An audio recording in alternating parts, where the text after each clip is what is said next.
Welcome to the Aubrey.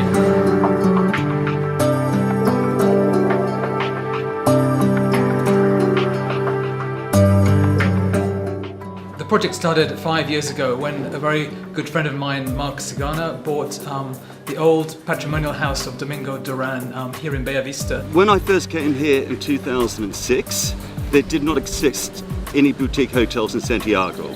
I was fortunate to come across this old mansion that was dilapidated.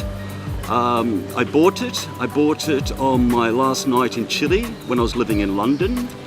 I came back 1 year later and then began the transformation, which took 3 years to build it into a luxury boutique hotel, which is obviously called the Aubrey today.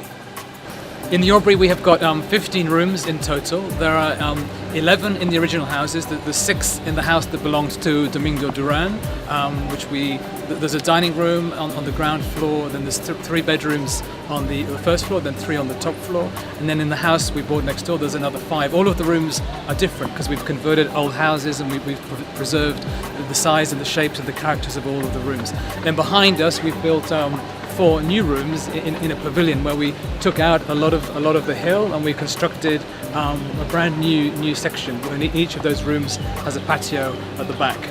I didn't want to have a Spanish name because the owners here are Australian and English. So the Aubrey represents an upmarket name for the Americans, the English, the Australians, and we wanted something different and people to understand that the owners are foreign here. This is the restaurant of the Aubrey, where in the morning we serve breakfast to the hotel guests and is open to the public for lunch and for dinner. The restaurant is called the Dining Room, and we gave it that name because this room is actually the dining room of the old Domingo Duran family home.